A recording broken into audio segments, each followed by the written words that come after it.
تدبر قرآن امین احسن اصلاحی سورہ آل عمران آیات 156 تا 189۔ آگے کا مضمون جنگ احد سے پیدا شدہ حالات و خیالات پر جو تبصرہ اوپر سے چلا آ رہا ہے اسی سلسلے کی کچھ مزید باتیں ارشاد ہو رہی ہیں۔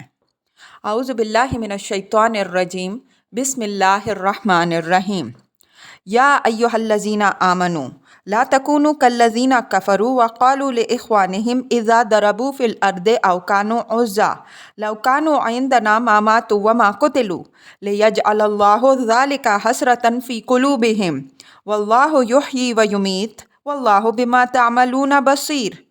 وَلَئِن قُتِلْتُمْ فِي سَبِيلِ اللَّهِ أَوْ مُتُّمْ لَمَغْفِرَةٌ مِّنَ اللَّهِ وَرَحْمَةٌ خَيْرٌ مِّمَّا يَجْمَعُونَ وَلَئِن مُتُّمْ أَوْ قُتِلْتُمْ لَإِلَى اللَّهِ تُحْشَرُونَ فَبِمَا رَحْمَةٍ مِّنَ اللَّهِ لِنتَ لَهُمْ وَلَوْ كُنتَ فَظًّا غَلِيظَ الْقَلْبِ لَانفَضُّوا مِنْ حَوْلِكَ فَاعْفُ عَنْهُمْ وَاسْتَغْفِرْ لَهُمْ وَشَاوِرْهُمْ فِي الْأَمْرِ فَإِذَا عَزَمْتَ فَتَوَكَّلْ عَلَى اللَّهِ إِنَّ اللَّهَ يُحِبُّ الْمُتَوَكِّلِينَ۔ إِن يَنْصُرْكُمُ اللَّهُ فَلَا غَالِبَ لَكُمْ وَإِن يَخْذُلْكُمْ فَمَنْ ذَا الَّذِي يَنْصُرُكُمْ مِنْ بَعْدِهِ وَعَلَى اللَّهِ فَلْيَتَوَكَّلِ الْمُؤْمِنُونَ۔ وَمَا كَانَ لِنَبِيٍّ أَنْ يَغُلَّ وَمَنْ يَغْلُلْ يَأْتِ بِمَا غَلَّ يَوْمَ الْقِيَامَةِ ثُمَّ تُوَفَّى كُلُّ نَفْسٍ مَا كَسَبَتْ وَهُمْ لَا يُظْلَمُونَ۔ أَفَمَنِ اتَّبَعَ رِضْوَانَ اللَّهِ كَمَنْ بَاءَ بِسَخَطٍ مِّنَ اللَّهِ وَمَأْوَاهُ جَهَنَّمُ وَبِئْسَ الْمَصِيرُ۔ هُمْ دَرَجَاتٌ عِندَ اللَّهِ وَاللَّهُ بَصِيرٌ بِمَا يَعْمَلُونَ۔ لَقَدْ مَنَّ اللَّهُ عَلَى الْمُؤْمِنِينَ إِذْ بَعَثَ فِيهِمْ رَسُولًا مِّنْ أَنفُسِهِمْ يَتْلُو عَلَيْهِمْ آيَاتِهِ وَيُزَكِّيهِمْ وَيُعَلِّمُهُمُ الْكِتَابَ وَالْحِكْمَةَ وَإِنْ كَانُوا مِنْ قَبْلُ لَفِي ضَلَالٍ مُّبِينٍ۔ أَوَلَمَّا أَصَابَتْكُمْ مُصِيبَةٌ قَدْ أَصَبْتُم مِّثْلَيْهَا قُلْتُمْ أَنَّ هَٰذَا قُلْ هُوَ مِنْ عِندِ أَنفُسِكُمْ إِنَّ اللَّهَ عَلَىٰ كُلِّ شَيْءٍ قَدِيرٌ۔ وَمَا أَصَابَكُمْ يَوْمَ الْتَقَى الْجَمْعَانِ فَبِإِذْنِ اللَّهِ وَلِيَعْلَمَ الْمُؤْمِنِينَ وَلِيَعْلَمَ الَّذِينَ نَافَقُوا وَقِيلَ لَهُمْ تَعَالَوْا قَاتِلُوا فِي سَبِيلِ اللَّهِ أَوِ ادْفَعُوا قَالُوا لَوْ نَعْلَمُ قِتَالًا لَاتَّبَعْنَاكُمْ هُمْ لِلْكُفْرِ يَوْمَئِذٍ أَقْرَبُ مِنْهُمْ لِلْإِيمَانِ يَقُولُونَ بِأَفْوَاهِهِم مَّا لَيْسَ فِي قُلُوبِهِمْ وَاللَّهُ أَعْلَمُ بِمَا يَكْتُمُونَ۔ الَّذِينَ قَالُوا لِإِخْوَانِهِمْ وَقَعَدُوا لَوْ أَطَاعُونَا مَا قُتِلُوا قُلْ فَادْرَءُوا عَنْ أَنفُسِكُمُ الْمَوْتَ إِن كُنتُمْ صَادِقِينَ وَلَا تَحْسَبَنَّ الَّذِينَ قُتِلُوا فِي سَبِيلِ اللَّهِ أَمْوَاتًا بَلْ أَحْيَاءٌ عِندَ رَبِّهِمْ يُرْزَقُونَ فَرِحِينَ بِمَا آتَاهُمُ اللَّهُ مِنْ فَضْلِهِ وَيَسْتَبْشِرُونَ بِالَّذِينَ لَمْ يَلْحَقُوا بِهِم مِّنْ خَلْفِهِمْ أَلَّا خَوْفٌ عَلَيْهِمْ وَلَا هُمْ يَحْزَنُونَ يَسْتَبْشِرُونَ بِنِعْمَةٍ مِّنَ اللَّهِ وَفَضْلٍ وَأَنَّ اللَّهَ لَا يُضِيعُ أَجْرَ الْمُؤْمِنِينَ۔ الَّذِينَ اسْتَجَابُوا لِلَّهِ وَالرَّسُولِ مِن بَعْدِ مَا أَصَابَهُمُ الْقَرْحُ لِلَّذِينَ أَحْسَنُوا مِنْهُمْ وَاتَّقَوْا أَجْرٌ عَظِيمٌ۔ الَّذِينَ قَالَ لَهُمُ النَّاسُ إِنَّ النَّاسَ قَدْ جَمَعُوا لَكُمْ فَاخْشَوْهُمْ فَزَادَهُمْ إِيمَانًا وَقَالُوا حَسْبُنَا اللَّهُ وَنِعْمَ الْوَكِيلُ۔ فَانقَلَبُوا بِنِعْمَةٍ مِّنَ اللَّهِ وَفَضْلٍ لَّمْ يَمْسَسْهُمْ سُوءٌ وَاتَّبَعُوا رِضْوَانَ اللَّهِ وَاللَّهُ ذُو فَضْلٍ عَظِيمٍ۔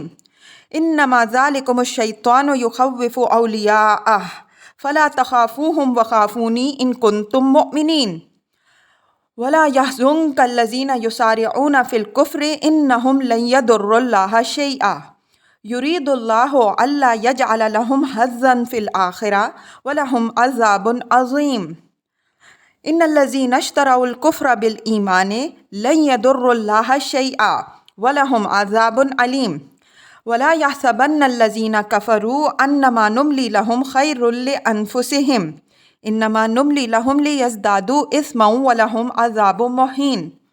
ما كان الله ليذر المؤمنين على ما أنتم عليه حتى يميز الخبيث من الطيب وما كان الله ليطلعكم على الغيب ولكن الله يجتبي من رسله من يشاء فآمنوا بالله ورسله وإن تؤمنوا وتتقوا فلكم أجر عظيم۔ ولا يحسبن الذين يبخلون بما آتاهم الله من فضله هو خير لهم بل هو شر لهم سيطوقون ما بخلوا به يوم القيامة ولله ميراث السماوات والأرض والله بما تعملون خبير لقد سمع الله قول الذين قالوا إن الله فقير ونحن أغنياء سنكتب ما قالوا وقتلهم الأنبياء بغير حق ونقول ذوقوا عذاب الحريق ذلك بما قدمت أيديكم وأن الله ليس بظلام للعبيد الذين قالوا إن الله عهد إلينا ألا نؤمن لرسول حتى يأتينا بقربان تأكله النار قل قد جاءكم رسل من قبلي بالبينات وبالذي قلتم فلما قتلتموهم إن كنتم صادقين فإن كذبوك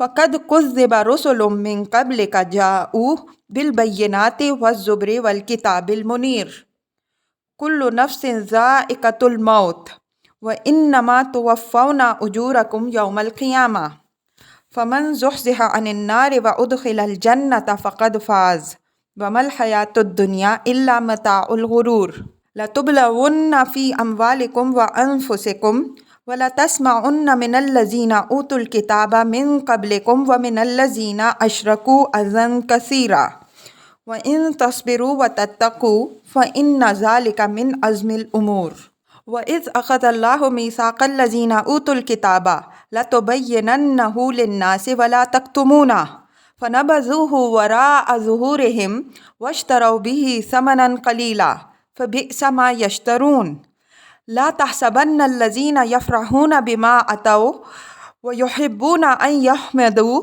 بما لم يفعلوا فلا تحسبنهم بمفازة من العذاب ولهم عذاب أليم وللہ ملک السماوات والارض واللہ علی کل شیء قدیر۔ ترجمہ: اے ایمان والوں، ان لوگوں کے مانند نہ بن جانا جنہوں نے کفر کیا اور جو اپنے بھائیوں کے بابت جب کہ وہ سفر یا جہاد میں نکلتے ہیں اور ان کو موت آ جاتی ہے کہتے ہیں اگر وہ ہمارے پاس ہوتے تو نہ مرتے نہ قتل ہوتے۔ یہ خیال ان کے اندر اس لیے پیدا ہوا کہ اللہ اس کو ان کے دلوں میں باعث حسرت بنا دے۔ اللہ ہی ہے جو جلاتا اور مارتا ہے۔ جو کچھ تم کرتے ہو وہ خدا کی نگاہوں میں ہے، اور اگر تم اللہ کی راہ میں قتل ہوگے یا مرو گے تو وہ مغفرت اور رحمت جو تمہیں اللہ کی طرف سے حاصل ہوگی اس سے کہیں بہتر ہے جو یہ جمع کر رہے ہیں۔ اور تم مرو یا قتل ہو، بہرحال اللہ ہی کے پاس اکٹھے کیے جاؤ گے۔ یہ اللہ ہی کا فضل ہے کہ تم ان کے لیے نرم خو ہو۔ اگر تم درشت خو اور سخت دل ہوتے تو تمہارے پاس سے یہ منتشر ہو جاتے۔ سو ان سے درگزر کرو، ان کے لیے مغفرت چاہو اور معاملات میں ان سے مشورہ لیتے رہو۔ بس جب تم فیصلہ کر لو تو اللہ پر بھروسہ کرو، بے شک اللہ اپنے اوپر بھروسہ کرنے والوں کو دوست رکھتا ہے۔ اگر اللہ تمہاری مدد فرمائے گا تو کوئی تم پر غالب نہیں ہو سکتا، اور اگر وہ چھوڑ دے گا تو اس کے بعد کون ہے جو تمہاری مدد کر سکے؟ اور اللہ ہی کے اوپر چاہیے کہ بھروسہ کریں اہل ایمان۔ اور ایک نبی کی شان سے بعید ہے کہ وہ بدخواہی کرے، اور جو کوئی بدخواہی کرے گا تو قیامت کے دن وہ اپنی بدخواہی سمیت پیش ہوگا۔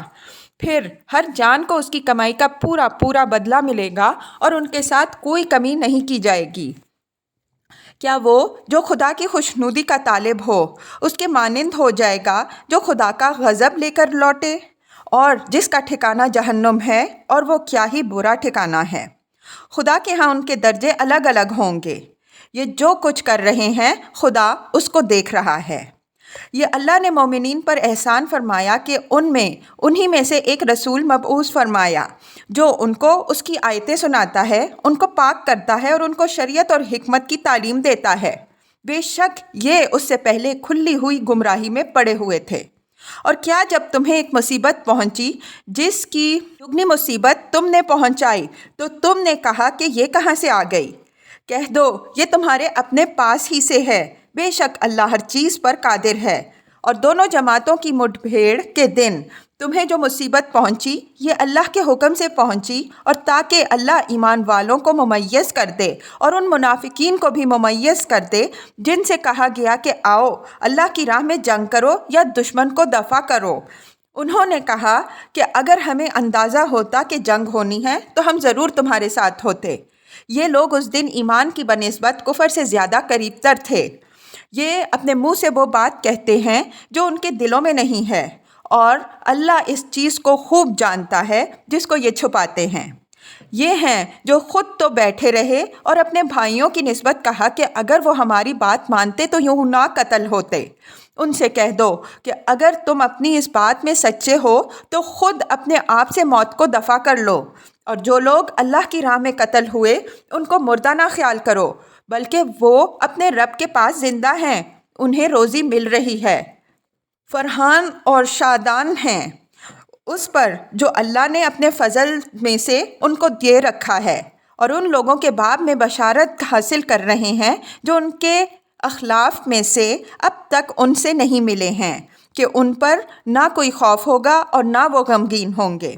وہ بشارت حاصل کر رہے ہیں اللہ کی نعمت کی اور اس کے فضل کی، اور اس بات کی کہ اللہ اہل ایمان کے اجر کو ضائع نہیں کرے گا۔ ان اہل ایمان کے اجر کو جنہوں نے چوٹ کھانے کے بعد بھی اللہ اور رسول کی پکار پر لبیک ہی کہا، ان میں سے جنہوں نے بھی خوبی کے ساتھ کام کیے اور جو تقویٰ کی راہ میں چلے ہیں، ان کے لیے بہت بڑا اجر ہے۔ یہ وہ ہیں کہ جن لوگوں کو سنایا گیا کہ دشمن نے تمہارے لیے بڑی طاقت اکٹھی کی ہے تو اس سے ڈرو، تو اس چیز نے ان کے ایمان میں اور اضافہ کر دیا، اور وہ بولے کہ اللہ ہمارے لیے کافی ہے اور وہ بہترین کارساز ہے۔ سو یہ لوگ اللہ کی نعمت اور اس کے فضل کے ساتھ واپس آئے، ان کو ذرا گزند نہ پہنچا، اور یہ اللہ کی خوشنودی کے طالب ہوئے، اور اللہ بڑے فضل والا ہے۔ یہ شیطان ہے جو اپنے رفیقوں کے ڈراوے دے رہا ہے، تو تم ان سے نہ ڈرو، مجھی سے ڈرو اگر تم مومن ہو۔ اور یہ لوگ تمہارے لیے باعث غم نہ بنیں جو کفر کی راہ میں سبقت کر رہے ہیں، یہ اللہ کو ہرگز کوئی نقصان نہ پہنچا سکیں گے۔ اللہ چاہتا ہے کہ ان کے لیے آخرت میں کوئی حصہ نہ رکھے، ان کے لیے بڑا عذاب ہے۔ بے شک جنہوں نے ایمان سے کفر کو بدلا وہ اللہ کا کچھ بھی نہ بگاڑیں گے، اور ان کے لیے ایک دردناک عذاب ہے۔ اور جن لوگوں نے کفر کیا ہے یہ نہ گمان کریں کہ یہ جو ہم ان کو ڈھیل دے رہے ہیں تو یہ ان کے حق میں کوئی بہتر بات ہے، ہم تو بس اس لیے ڈھیل دے رہے ہیں کہ وہ گناہ میں کچھ اور اضافہ کر لیں، اور ان کے لیے ذلیل کرنے والا عذاب ہے۔ اللہ یہ نہیں کر سکتا تھا کہ مسلمانوں کو جس حال پر تم تھے اسی پر خبیث کو طیب سے الگ کیے بغیر چھوڑے رکھے، اور نہ یہ کر سکتا تھا کہ وہ تمہیں سارے غیب سے باخبر کر دے، بلکہ اللہ اس کام کے لیے اپنے رسولوں میں سے جس کو چاہتا ہے منتخب کرتا ہے۔ تو اللہ پر اور اس کے رسولوں پر ایمان لاؤ، اور اگر تم ایمان لائے اور تم نے تقوی اختیار کی تو تمہارے لیے بہت بڑا اجر ہے۔ اور جو لوگ بخالت کرتے ہیں اس چیز میں جو اللہ نے ان کو اپنے فضل میں سے بخشی ہے، یہ نہ خیال کریں کہ یہ ان کے حق میں بہتر ہے، بلکہ یہ ان کے حق میں بہت برا ہے۔ جس چیز میں وہ بخالت کریں گے اس کا قیامت کے دن ان کو طوق پہنایا جائے گا، اور اللہ ہی کے لیے ہے آسمانوں اور زمین کی وراثت، اور اللہ جو کچھ تم کر رہے ہو اس سے باخبر ہے۔ اللہ نے ان لوگوں کی بات سن رکھی ہے جنہوں نے کہا کہ اللہ محتاج ہے اور ہم غنی ہیں۔ ہم ان کی اس بات کو بھی لکھ رکھیں گے، اور ساتھ ہی ان کے ناحق قتل انبیاء کو بھی، اور کہیں گے کہ اب چکھو عذاب کی آگ کا مزہ، یہ تمہارے اپنے ہی ہاتھوں کی کرتوت ہیں۔ اللہ اپنے بندوں کے ساتھ ذرا بھی ناانصافی کرنے والا نہیں۔ جنہوں نے کہا کہ اللہ نے ہمیں یہ ہدایت کر رکھی ہے کہ ہم اس وقت تک کسی رسول کی بات باور نہ کریں جب تک وہ قربانی نہ پیش کرے جس کو کھانے کے لیے آگ اترے۔ ان سے کہو کہ مجھ سے پہلے تمہارے پاس رسول کھلی کھلی نشانیاں اور وہ چیز بھی لے کر آئے جس کے لیے تم کہہ رہے ہو، تو تم نے ان کو قتل کیوں کیا اگر تم سچے ہو؟ بس اگر یہ تمہاری تکذیب کرتے ہیں تو یہ کوئی تعجب کی بات نہیں، تم سے پہلے بھی رسولوں کی تکذیب ہو چکی ہے، اور جو کھلی ہوئی نشانیاں، صحیفے اور روشن کتاب لے کر آئے۔ ہر جان کو موت کا مزہ چکھنا ہے، اور تم پورا پورا اجر تو بس قیامت ہی کے دن پاؤ گے۔ بس جو دوزخ سے بچایا گیا اور جنت میں داخل کیا گیا وہ کامیاب رہا، اور یہ دنیا کی زندگی تو بس دھوکے کا سودا ہے۔ تمہارے مال اور تمہاری جان میں تمہاری آزمائش ہونی ہے، اور تمہیں ان لوگوں کی طرف سے جن کو تم سے پہلے کتاب ملی اور ان لوگوں کی طرف سے جنہوں نے شرک کیا بہت سی تکلیف دہ باتیں سننی پڑیں۔ اور اگر تم ثابت قدم رہے اور تم نے تقویٰ کو ملحوظ رکھا تو بے شک یہ چیز عظیمت کے احوال میں سے ہے۔ اور یاد کرو جب کہ اللہ نے ان لوگوں سے عہد لیا جن کو کتاب دی گئی کہ تم لوگوں کے سامنے اس کتاب کو اچھی طرح ظاہر کرنا، اسے چھپانا مت، تو انہوں نے اس کو پس پشت ڈال دیا اور اس کے بدلے میں ایک حقیر قیمت لے لی۔ کیا ہی بری ہے وہ چیز جسے وہ لے رہے ہیں۔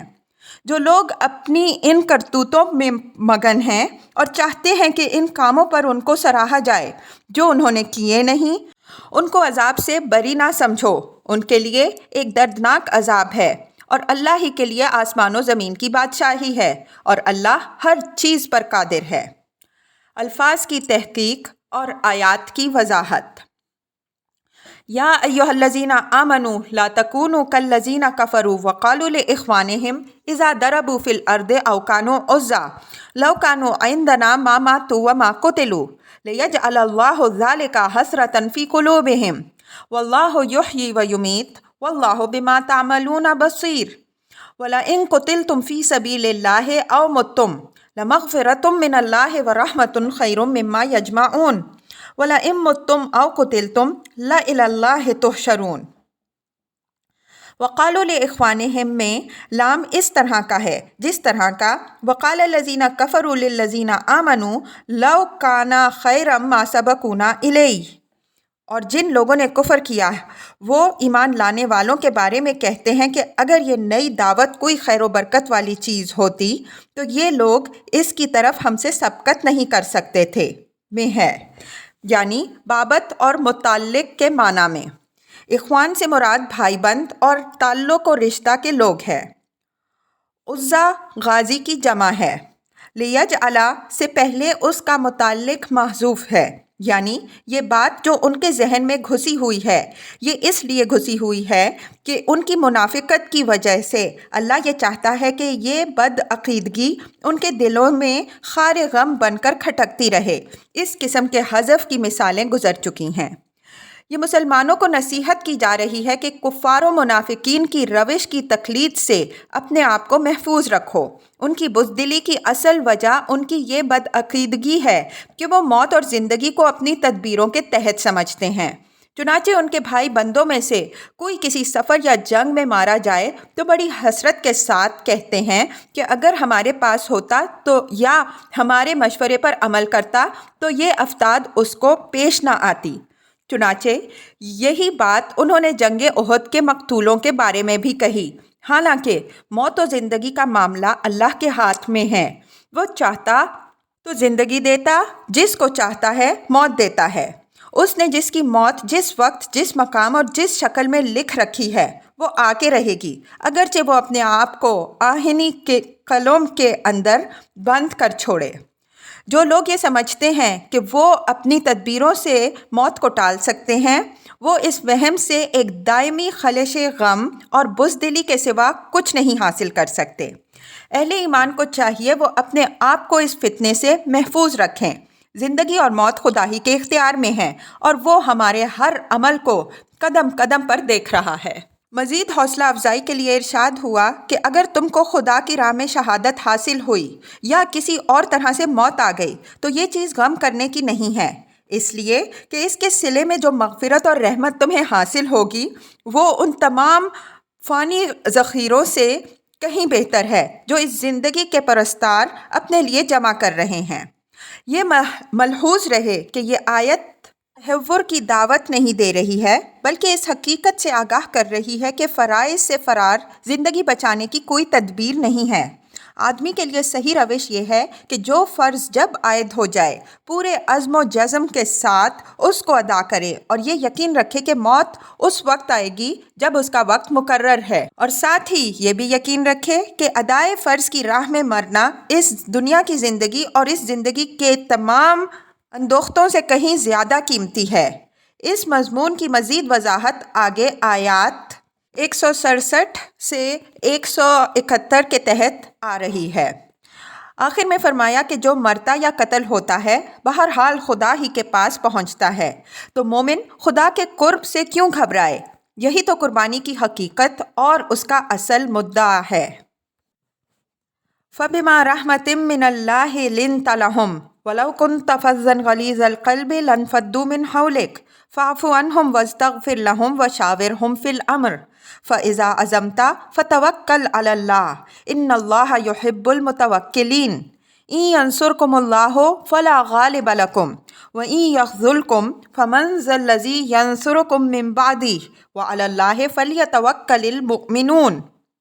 فَبِمَا رَحْمَةٍ میں زبان کا وہی اسلوب استعمال ہوا ہے جو فَبِمَا نَقْضِهِم مِّيثَاقَهُم میں ہے۔ اہل نحو اس طرح کے مواقع میں عموماً ما کو تاکید کے مفہوم میں لیتے ہیں۔ ہمارے نزدیک بعض مواقع میں یہ محض فکرے کے آہنگ کو ٹھیک رکھنے کے لیے بھی استعمال ہوتا ہے۔ فَظٌّ کے معنی درست خو اور غلیظ القلب کے معنی سخت دل کے ہیں۔ یہ آیت بطور التفات وارد ہوئی ہے۔ اوپر سخت الفاظ میں منافقین پر جو تنقید ہوئی ہے اس کا اثر نبی صلی اللہ علیہ وسلم پر اور پھر قدرتی طور پر باہمیت مسلمانوں پر یہ پڑ سکتا تھا کہ آپ صلی اللہ علیہ وسلم کا اور آپ صلی اللہ علیہ وسلم کے مخلص صحابہ رضی اللہ عنہم اجمعین کا رویہ ان کے بارے میں سخت ہو جاتا۔ اللہ تعالیٰ نے اس مرحلے میں یہ پسند نہیں فرمایا کہ یہ تبدیلی واقع ہو۔ اگرچہ منافقین کی روش نہایت قابل اعتراض تھی، وہ حضور صلی اللہ علیہ وسلم کی رافت اور چشم پوشی سے بہت غلط فائدہ اٹھا رہے تھے، لیکن یہ مریض تھے، اس وجہ سے اللہ تعالیٰ نے یہی پسند فرمایا کہ ابھی ان کو اصلاح حال کی مزید مہلت دی جائے تاکہ جن کے اندر ادنا گنجائش بھی اصلاح پذیری کی باقی ہے وہ اپنی اصلاح کر سکیں۔ چنانچہ اس حکمت کے پیش نظر حضرت صلی اللہ علیہ وسلم کے اسی کریمانہ طرز عمل کی اللہ تعالیٰ کی طرف سے تائید و تصویب فرما دی گئی جو اب تک ان لوگوں کے ساتھ رہا تھا، اور اس کی مصلحت بھی واضح فرما دی گئی کہ یہ منافقین اپنی صحت اور اصلاح کے اتنے قدردان نہیں ہیں کہ اس کے لیے کوئی تلخ گھونٹ برداشت کر سکیں۔ یہ تو اللہ کی عنایت ہی تھی کہ اس نے تم کو نہایت نرم خو اور حلیم بنایا، اور تم نے اسی نرم خوئی اور اسی رافت و شفقت کے ساتھ ان کی اصلاح کی کوشش کی۔ اگر تم ذرا بھی ان کے ساتھ سخت گیری کی روش اختیار کرتے تو یہ ایسے وحشی اور ناقدرے ہیں کہ تمہارے پاس سے بھاگ کھڑے ہوتے، اگرچہ دنیا جہان کے روگ ان کے ساتھ چمٹے رہتے۔ تو ان کے ساتھ ابھی اپنی رافت و رحمت کی یہی روش قائم رکھو، ان کی ناقدریوں سے درگزر کرو اور ان کے لیے اللہ سے استغفار کرتے رہو۔ یہ ملحوظ رہے کہ بعد میں جب منافقین کے ایک گروہ نے اپنے رویے سے بالکل مایوس کر دیا اور یہ بات واضح ہو گئی کہ چشم پوشی کی روش سے یہ لوگ اصلاح قبول کرنے والے نہیں ہیں، تو آخر میں حضرت صلی اللہ علیہ وسلم کو بھی اور مسلمانوں کو بھی ہدایت ہوئی کہ ان لوگوں کے بارے میں اپنے رویے کو بدل دیں اور نرمی سے اگر یہ غلط فائدہ اٹھا رہے ہیں تو سختی سے ان کو صحیح راہ پر لائیں۔ اس پر مفصل بحث توبہ کی آیات 73 اور 123 اور تحریم کی آیت 9 کے تحت آئے گی۔ عفو اور استغفار کی ہدایت کے ساتھ حضرت صلی اللہ علیہ وسلم کو یہ ہدایت بھی ہوئی ہے کہ وَشَاوِرْهُمْ فِي الْأَمْرِ، یعنی معاملات میں ان سے مشورہ لیتے رہو۔ اس کے ذکر کا یہاں ایک خاص موقع ہے جس کو مختصراً سمجھ لینا چاہیے۔ حضرت صلی اللہ علیہ وسلم معاملات دین میں کسی کے مشورے کے محتاج نہیں تھے، اس لیے کہ آپ صلی اللہ علیہ وسلم ہر کام وحی الہی کی رہنمائی میں کرتے تھے، لیکن سیاسی و انتظامی معاملات میں آپ صلی اللہ علیہ وسلم اپنے صحابہ رضی اللہ عنہم اجمعین سے برابر مشورہ کرتے رہتے تھے، اور اس طرح گویا حضور صلی اللہ علیہ وسلم نے خود اپنے طرز عمل سے اس شورائیت کی بنیاد ڈالی جو اسلام کے سیاسی نظام کی ایک بنیادی خصوصیت رہی ہے۔ اسی شورائیت کے پیش نظر آپ صلی اللہ علیہ وسلم نے غزوہ احد کے موقع پر بھی، جس کے اثرات و نتائج یہاں زیر بحث ہیں، صحابہ رضی اللہ عنہم اجمعین سے مشورہ کیا کہ دشمن کا مقابلہ شہر کے اندر سے کیا جائے یا باہر نکل کر۔ مقصود اس مشورے سے، جیسا کہ ہم اوپر اشارہ کر چکے ہیں، یہ تھا کہ جماعت کے اندر جو کمزور لوگ ہیں وہ کھل کے سامنے آ جائیں۔ چنانچہ ایسا ہی ہوا۔ جو کمزور اور منافق قسم کے لوگ تھے، انہوں نے اس بات پر زور دیا کہ شہر کے اندر محفوظ ہو کر مقابلہ کیا جائے، اور اس سے ان کا مقصود یہ تھا کہ اس طرح وہ اپنی کمزوری اور نفاق کو چھپانے میں کامیاب ہو جائیں گے۔ لیکن مخلصین اور جانصاروں کی رائے اس کے خلاف ہوئی، اور یہی رائے صائب اور حضور صلی اللہ علیہ وسلم کی رائے کے مطابق تھی۔ اس وجہ سے حضور صلی اللہ علیہ وسلم نے اسی رائے پر عمل فرمایا۔ نوٹ: تاریخ و سیرت کی کتابوں میں یہ بات جو نقل ہوئی ہے کہ خود آن حضرت صلی اللہ علیہ وسلم کی رائے بھی یہی تھی کہ مدینہ کے اندر محصور رہ کر دشمن کا مقابلہ کیا جائے، لیکن پرجوش صحابہ رضی اللہ عنہم اجمعین نے آپ صلی اللہ علیہ وسلم کو نکلنے پر مجبور کر دیا۔ یہ بالکل بے ثبوت بات ہے۔ آن حضرت صلی اللہ علیہ وسلم نے جس وقت لوگوں کے سامنے یہ مسئلہ رکھا، اس کے بارے میں خود اپنی رائے ظاہر نہیں فرمائی، تاکہ ہر شخص آزادی کے ساتھ اپنی رائے ظاہر کر سکے، اور مقصود اس سے لوگوں کا حوصلے کا جائزہ لینا تھا، تاکہ جنگ سے پہلے فوج کی صحیح حالت کا اندازہ ہو جائے۔ عبداللہ ابن ابی اور اس کے ساتھیوں نے شہر کے اندر سے مقابلے پر اصرار کیا، اور جانصاروں نے باہر نکل کر۔ آپ صلی اللہ علیہ وسلم نے اس تدبیر سے جب کمزوروں اور حوصلہ مندوں کا اندازہ فرما لیا تو گھر کے اندر داخل ہوئے اور اسلحہ پہن کر باہر تشریف لائے۔ یہ اس امر کا اظہار تھا کہ مقابلہ باہر نکل کر کرنا ہے۔ جانصاروں کو بطور خود یہ گمان ہوا کہ مبادا حضور صلی اللہ علیہ وسلم نے یہ رائے ان کے اصرار کی وجہ سے اختیار فرمائی ہو، اس وجہ سے انہوں نے معذرت کے ساتھ اپنی رائے واپس لینی چاہی۔ اس پر حضور صلی اللہ علیہ وسلم نے فرمایا کہ نبی ہتھیار پہن کر اتارتا نہیں، یعنی اب جب کہ عزم ہو چکا ہے تو یہ بدل نہیں سکتا۔ جب منافقین نے دیکھا کہ ان کی بات نہیں چلی تو عبداللہ ابن ابی اپنے 300 ساتھیوں کے ساتھ الگ ہو گیا۔ یہ واضح رہے کہ آن حضرت صلی اللہ علیہ وسلم کسی اہم جنگ کے لیے نکلنے سے پہلے فوج کے حوصلے کا اندازہ کرنے کے لیے کوئی حکیمانہ تدبیر ضرور اختیار فرماتے تھے۔ بدر کے موقع پر بھی آپ صلی اللہ علیہ وسلم نے یہ تدبیر اختیار فرمائی تھی، اور اسی موقع پر انصار کے لیڈر نے وہ تقریر کی جو اسلام کی تاریخ میں ہمیشہ یاد رہے گی۔ منافقین کو جب اپنا مشورہ منوانے میں ناکامی ہوئی تو انہوں نے مختلف طریقوں سے اپنا غصہ نکالا۔ ایک گروہ تو یہ بہانہ بنا کر عین موقع جنگ پر فوج سے الگ ہو گیا کہ اس کے مشورے کی قدر نہیں کی گئی۔ دوسرا گروہ جو بادل ناخواستہ ساتھ رہا، اس نے شکست کے بعد مسلمانوں میں یہ بددلی پھیلانا شروع کر دی کہ جنگ کا یہ نتیجہ اس وجہ سے نکلا ہے کہ اس کے مشورے کی قدر نہیں کی گئی۔ اگر ان کی رائے مان لی جاتی تو یہ افتاد پیش نہ آتی۔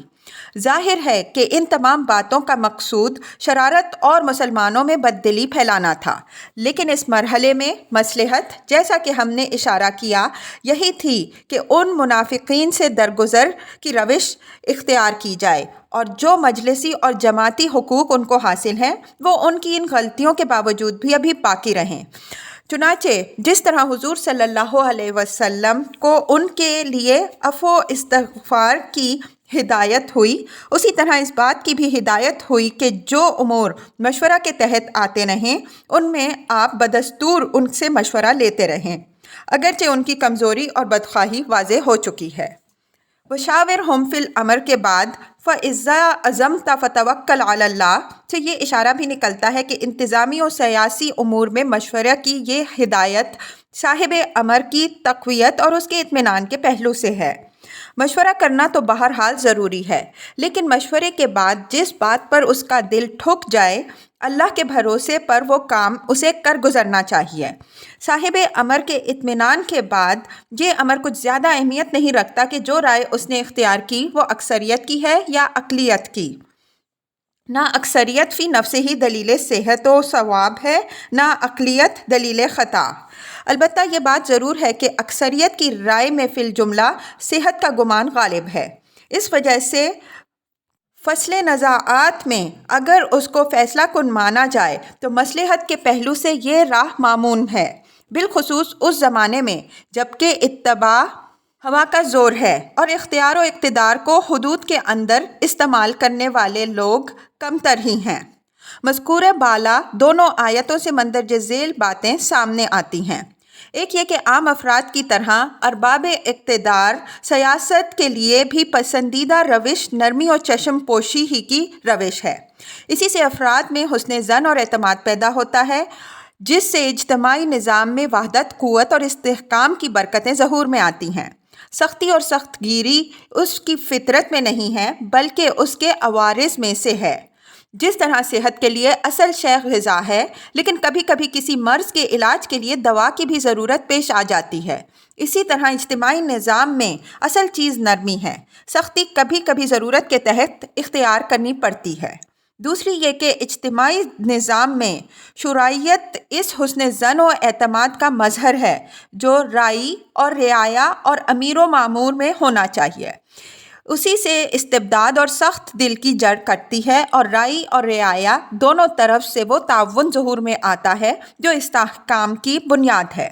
تیسری یہ کہ توکل، بے عملی اور تعطل کا کوئی بہانہ اور گوشہ خمول کا کوئی تکیہ نہیں ہے، بلکہ انفرادی اور اجتماعی زندگی کی تمام سرگرمیوں میں عزم و عمل کی بنیاد ہے۔ چوتھی یہ کہ اصل قوت توکل علی اللہ ہے، وسائل و اسباب کی حیثیت ثانوی ہے۔ پانچویں یہ کہ توکل ایمان کا لازمی حصہ ہے۔